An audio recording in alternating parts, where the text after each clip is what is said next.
Hello dear learners.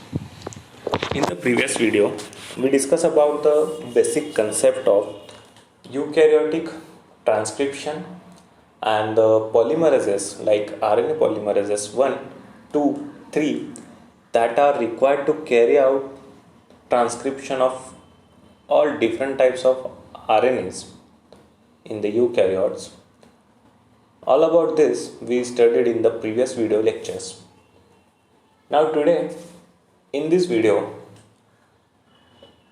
we are going to discuss about initiation factors or initiation proteins or enzymes that required to carry out the process of initiation in eukaryotic transcription, and what about the functions of each factors.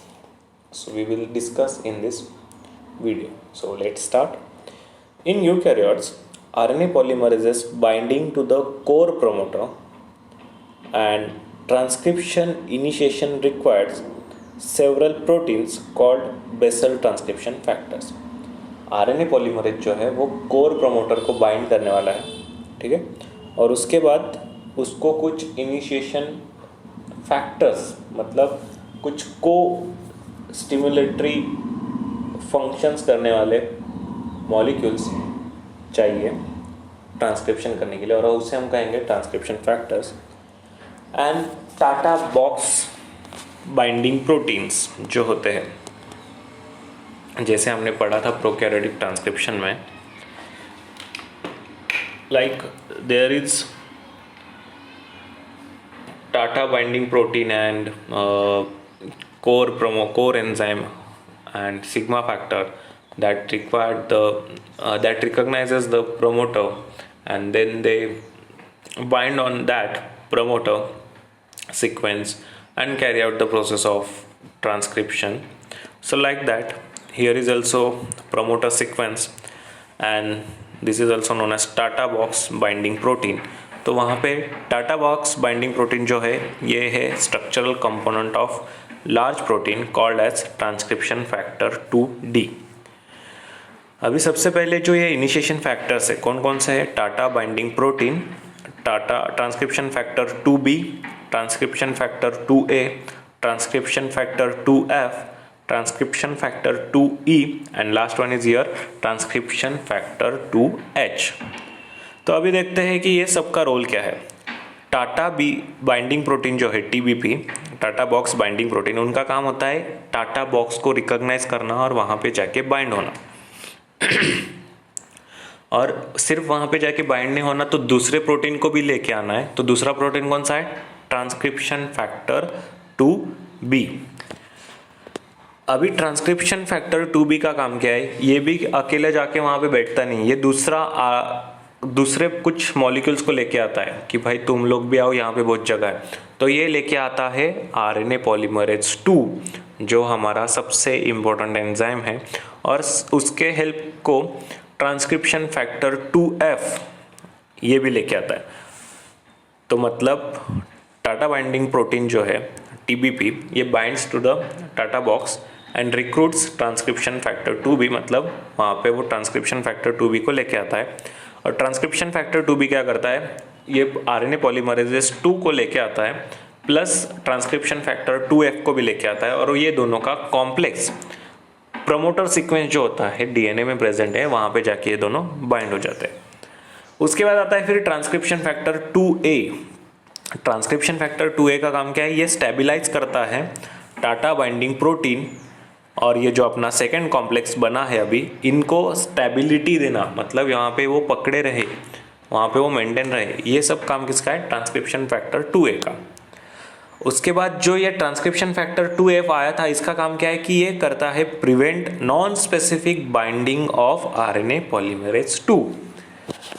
Prevent कर रहा है किस चीज का, non specific binding. अगर RNA polymerase 2 promoter sequence पे bind नहीं होगा तो ट्रांसक्रिप्शन स्टार्ट ही नहीं होगा. तो ट्रांसक्रिप्शन फैक्टर 2F का सबसे इंपॉर्टेंट रोल है, वो क्या करने वाला है, RNA पॉलीमरेज का 2 का स्पेसिफिक बाइंडिंग करेगा और प्रिवेंट भी करेगा कि नॉन स्पेसिफिक बाइंडिंग ना हो, मतलब ये प्रोमोटर को छोड़ के कहीं पे दूसरी जगह पे जाके बाइंड नहीं होना चाहिए. तो ये सब ध्यान देने का काम किसका है, ट्रांसक्रिप्शन फैक्टर 2F। उसके बाद आता है ट्रांसक्रिप्शन फैक्टर 2E। इसका काम होता है कि ये उसके साथ एक दोस्त को लेके आता है, ट्रांसक्रिप्शन फैक्टर 2H। और ट्रांसक्रिप्शन फैक्टर 2H का सबसे बड़ा रोल है, ये कैटेलाइज करता है फंक्शन दैट डीएनए सेपरेशन। अपने को पता है, अपने को ओपन कॉम्प्लेक्स बनना चाहिए ट्रांसक्रिप्शन होने के लिए, हमें ओपन कॉम्प्लेक्स बनना चाहिए डीएनए का, और वहीं पे जाके अपना आरएनए का ट्रांसक्रिप्ट बनने वाला है। तो ये डीएनए ओपन अप करने के लिए या डीएनए स्ट्रैंड एक्सपोज करने के लिए जो हेल्प करने वाला है वो कौन है, transcription factor 2H, that is helicase activity. और ये फॉस्फोरिलेशन भी करने वाला है किसका, कार्बोक्सिल टर्मिनल डोमेन जो प्रेजेंट है आरएनए पॉलीमरेज 2 में, मेनली आरएनए बाइंडिंग प्रोटीन 1, उसमें भी जो 5th नंबर है, 7 अमीनो एसिड का अपना चेन है, उस 7 अमीनो एसिड में 5th वाला जो सीरीन मॉलिक्यूल है इसको वो जाके फॉस्फोरिलेट कर देगा। मतलब फॉस्फोरिलेशन मतलब क्या, फॉस्फेट ग्रुप ऐड करना काइनेज एक्टिविटी से। और फिर वो चेन फॉस्फोरिलेटेड होने के बाद अभी ट्रांसक्रिप्शन फैक्टर 2H का काम क्या है, कॉम्प्लेक्स को, डीएनए और आरएनए का जो कॉम्प्लेक्स बना है वहाँ पे उसको ओपन अप करेगा फॉर पॉलीमराइजेशन। ठीक है, अभी एक नोट दिया गया है कि टीबीपी जो है, मतलब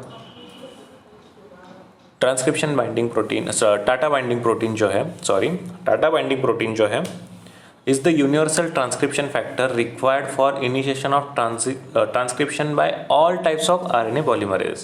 मतलब ये क्या है कि ये यूनिवर्सल ट्रांसक्रिप्शन फैक्टर है, it is required for initiation of transcription by all types of RNA polymerases.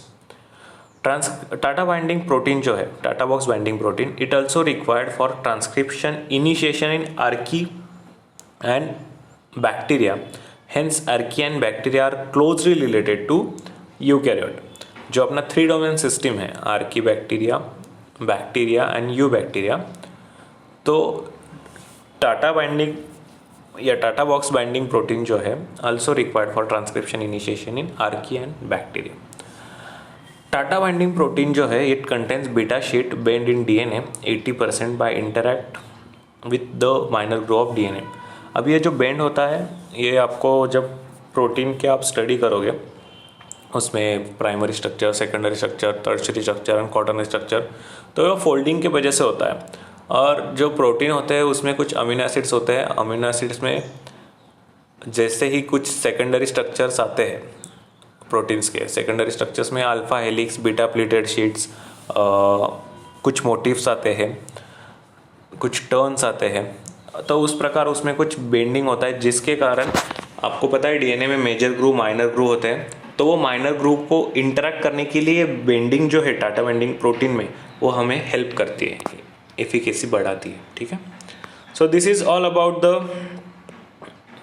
Process of initiation and the factors that are required to carry out the process of initiation. So in the next lecture we will discuss about the initiation process of eukaryotic transcription.